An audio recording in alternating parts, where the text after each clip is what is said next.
Good evening, students. The today's topic for my presentation is Southern, Northern and Western blotting techniques. We'll start the discussion with what is the blotting technique about.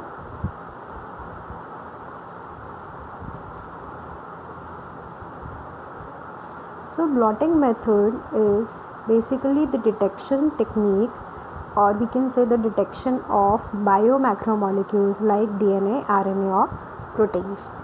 How do we do the blotting technique? Blot means we are trying to transfer the biomacromolecules to another membrane. So that term is called as blotting.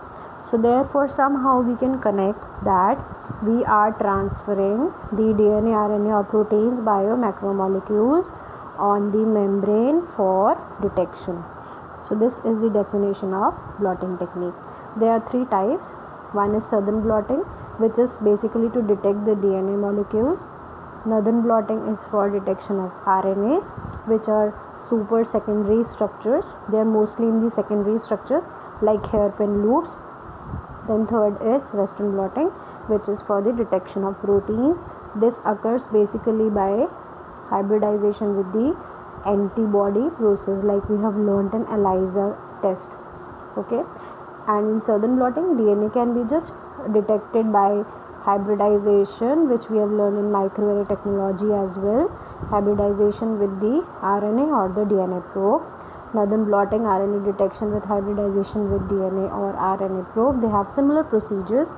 And western blotting, there is only the differences. We use the antibody.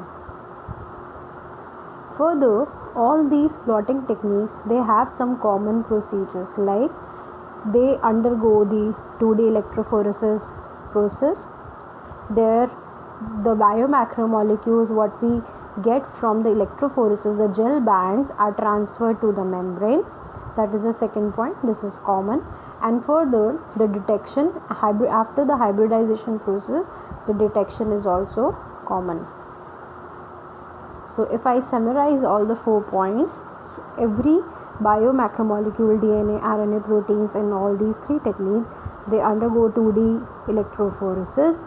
The data is transferred from 2D electrophoresis gel bands to the membranes. The third is they bind, or they undergo the hybridization process. They bind the probes. Then fourth is detection of the bound probe. This is the summary of what I have just told in the earlier slide. We can see a southern blot, northern blot for RNA detection, and western for proteins. A brief history. Edwin Southern was a scientist. Because of his name only, the technique name has come up like southern blotting. So Mr. Edwin Southern in 1975, he has developed this technique of southern blotting. Further, later on, a few more techniques appeared up, like western blot, northern blot, like that. The steps remain same in southern and northern blots. Okay, so the initial step is digestion of the genomic DNA. Second is, because if we do digestion, then only they will arrange themselves in the gel bands.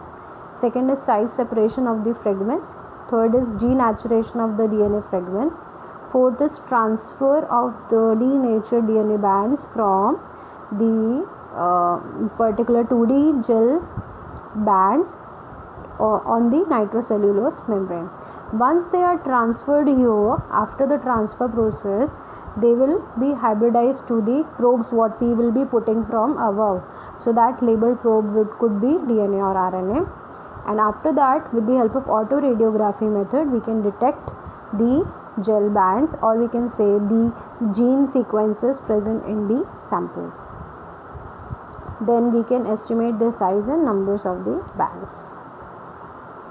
This is how, in the pictorial representation, I will be showing you this technique of southern blot. Here the genomic DNA sample is there, and with the help of restriction digestion, they are cleaved.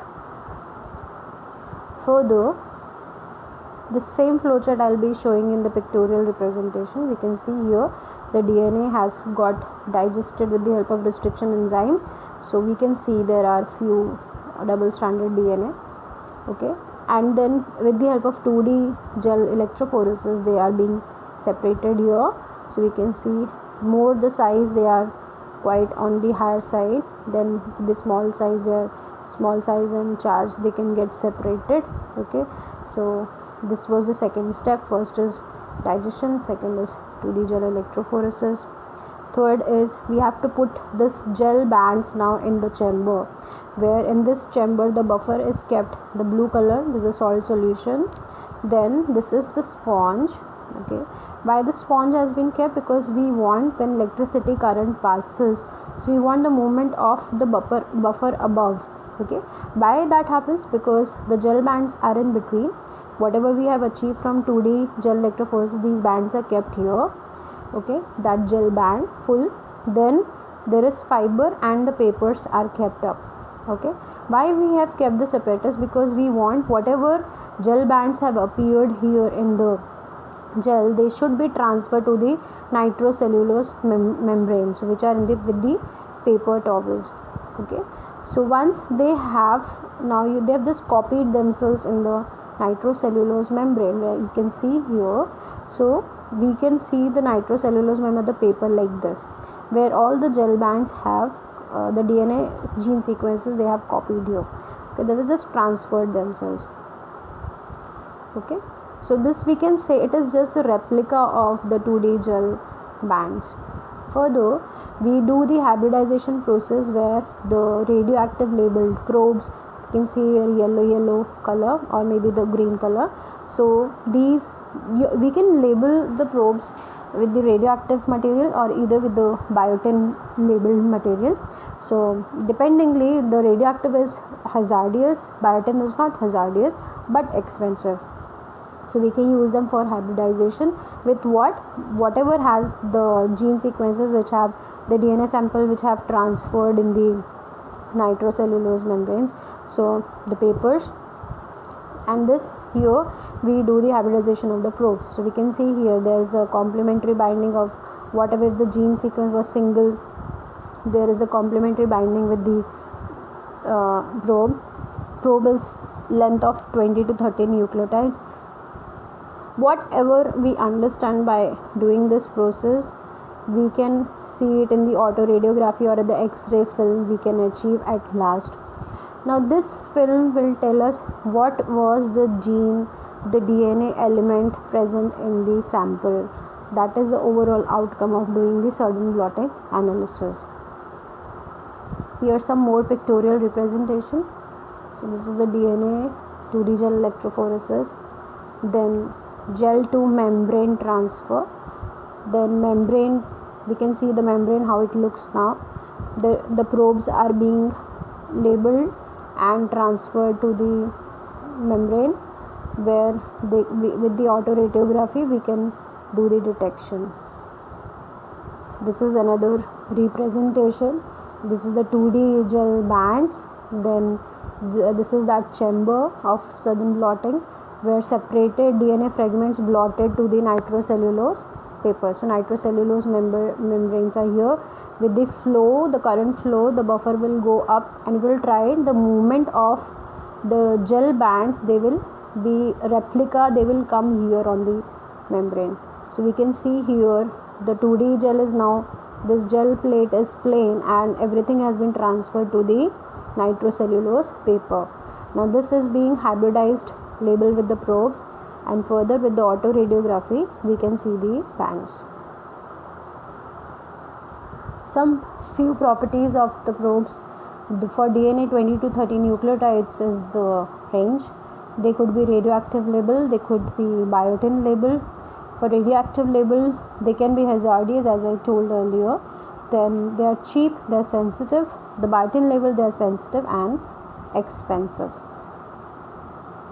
The nitrocellulose membrane we can use in this process, or maybe nylon membrane. Few of the properties are shown. So this is the definition of hybridization step. So hybridization is basically, how we can define is, there is a non-covalent sequence specific interaction between what? two or more complementary strands. So that means whatever has been transferred to the nitrocellulose membrane, the gene sequences, they are hybridized with the labeled probes. So thus this process is called as hybridization. Now in the transfer methods, there are various methods known. Whatever, like we have seen, there was a transfer of the gel bands to the nitrocellulose membrane. So we can see there are few methods known, like 1, 2, 3, 4. I mentioned upward, downward, simultaneous. So this the southern blotting, it uses upward capillary transfer. How I can define you this is, we can see the arrows are going upward. That means the buffer solution is down. So when this electric current starts, so there is a movement of the buffer solution, the salt solution upward, which tries to push the 2D gel bands onto the paperweights. Okay, so this technique is called as upward capillary transfer. So this technique is being used in the southern blots. So there are various methods, transfer methods known, like upward, downward, simultaneous transfer between two membranes. So there are various known methods. So we will be doing upward capillary. So you can see there is a weight, there is Whatman paper is there in between, the nitrocellulose membrane is there, the gel bands are kept, and this is the transfer buffer. So once the electric current starts, so it will start flowing up. So whatever after this full process is happening, everything will be transferred from the gel to the nitrocellulose membrane. Application of these techniques are many, like they are used for, because this technique is for DNA detection, so it will be used for gene discovery and gene mapping. Then many diseases can be detected for using southern blots, where gene related or mutations are there. So you can see a detection of mutations are there. Then in GMOs also this technique is being used, genetically modified organism, where if we want to know any genetic sequence that has been successfully incorporated into the genome of the host organism, this technique is very useful. Okay. The second one is, now it will be easy for you to understand because the procedure is almost same. There is only one main difference, that is it is used for RNA sequence detection. Now we should know this, that the genomic DNA, how it was cleaved with the help of restriction digestion enzymes in the southern blot. Here the RNA sequences have to be neutralized because they are in the super secondary structures like hairpin structures, so they need to be made linear. So this is the only difference. So this technique was developed by James Alvine and George Stark in Stanford University. That is why this technique is also known as to be the northern blotting, and this is an analogy to southern blot technique. Okay, so RNA is more susceptible to degradation than DNA. Why is it so? Because as I told you, it looks like a hairpin structure. So it is very important to first make this structure, super secondary structure, in the linear structure, so that whatever we are doing the step of hybridization, similar like the southern blotting, it should happen in a proper way. If it is in a secondary structure state, it will not be able to bind or hybridize with the probes. So our major aim is to get RNA sequence getting bounded with the probes. Okay, so RNA is isolated from which samples? From various developmental stages of the organisms, of the same tissues, etc. Okay, same process. Some samples are loaded on the gel, RNA samples are separated according to the size, same process. This is the 2D gel. Then gel is then blotted on the nylon membrane or on a nitrocellulose filter paper by creating a sandwich arrangement. And the same process is there. Then we can see the bands are transferred here, RNA bands are transferred. The membrane is placed in a dish containing hybridization buffer with a labeled probe, and it will hybridize the RNA on the blot corresponding to the sequence of interest. So you can see the probes are getting binded, and these are binding to the complementary sequences. The rest can be washed off. So here we can we can summarize that two of the techniques remains very similar. There is not much changes. Here, further, the labeled probe is detected by autoradiography by the chemiluminescence reaction if a chemically labeled probe is used. So one I have told you radioactive label, second one I have told you biotin label, maybe chemiluminescent label, that means it will emit some light signals. In both the cases, the result in the formation of dark bands on the X-ray film. If there is any hybridized probe, so it will look like a dark band.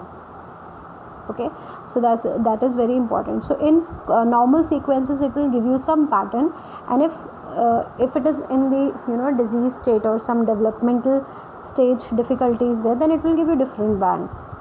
So there we can understand if there is some change in the RNA level. Okay, what are the applications? Direct study of gene expression at the level of mRNA we can do, detection of mRNA transcript size, RNA degradation, RNA splicing, RNA half-life, and can check transgenic knockout mice developmental stages as well. Okay. There are few disadvantages known for northern blotting because it uses radioactive labeled probes, which is not good. So they need, if it is being performed, it should be disposed properly. The whole process is very time taking, so it is very difficult to do this long process and do the detection, and sometimes the RNA samples get degraded too much with the RNAs and the quality of data may suffer. Okay. The third technique is Western blotting. So I hope the first two techniques are clear to you. This will be little easy for you now because the process is little similar to the ELISA technique we have done in the class. So Western blotting is a immunoblotting technique. Why it is immunoblotting? Because we have a use of antibody here, okay, and it will detect the proteins, okay. Some similarity with the other two techniques, but only difference is it will be using antibodies as the probes and it is used to detect the proteins. Okay, so the probes basically being used here is the antibody raised against the particular protein. We use SDS page technique in Western blotting. Here we can have a look to the SDS page occurs for protein where there is a mass to charge ratio which will be separating the proteins as per their mass. Okay, so SDS page will be the first step. Then the proteins are being transferred on the which surface to the nitrocellulose membrane. After the SDS page, the gel bands will transfer the proteins on the nitrocellulose membrane. So here we can just summarize that this technique is also similar to your southern and northern blotting. Then this blot is incubated with the protein like milk protein or BSA, which binds to remaining sticky places on the nitrocellulose membrane. Okay, this is the third step. The fourth step is now we are doing the hybridization step. So the proteins, the antibody are being added to the nitrocellulose sheet and let it react with the antigen. Okay, so only the bands containing the protein of interest will bind to the antibody and rest can be washed off. So we can see here the antibody which is binding to the protein of interest, not to the others. So this is how the structure can be looked on. This is the target protein on the nitrocellulose. We have just labeled the first antibody, then second we have added, and some enzymes we have added with the substrate. So here there is like an ELISA reaction. So following several rinses for removal of non-specific bound antibody 1, the antibody 1 antigen complex on the nitrocellulose sheet is incubated with the second antibody. We can see here the second antibody specifically recognize the domain of the primary and binds to it. Then antibody 2 is radioactive label or is covalently linked to the enzyme. So this one is the enzyme and which allows to visualize the protein antibody 1, antibody 2 enzyme complex. This enzyme will actually help us to actually see or visualize what is the complex about. So summing up, this protein was of interest. So antibodies, we can see here, gives us the signal that this is the protein band which is important to us. Okay, so the three techniques I hopeful is clear to you all. There's few applications of this technique, Western blot. The HIV test employs this method of Western blot analysis, where the antibody 1, 2 are attached and further the signals are being captured. The Western blot is also the test for bovine spongiform encephalopathy. This is also referred to as mad cow disease, and various more diseases are known by Western blot analysis. Like we can see Lyme disease is there. So we can detect a lot of diseases with the help of this technique. This is how it looks as again the picture. This is the protein, primary, secondary antibody, then alkaline phosphatases enzyme. With the help of this enzyme we can do the detection. Now there's one more technique which is known as southwestern hybridization, where if this is just for the knowledge, if we want to know proteins that binds to DNA. Now just understand, if we want to know or identify those proteins which just binds to DNA, we can use the technique called as southwestern blotting. Okay, this was just for the information. Few of the references. This is one video of actual performance of the lab experiment of how southern blot is performed. Few of the references where you can go and watch about the techniques I have explained you, and one PDF I will be uploading soon for how you can write it in for the exams. So all the best students, and if you face any difficulty or any doubt in any slide, you can talk to me. Thank you.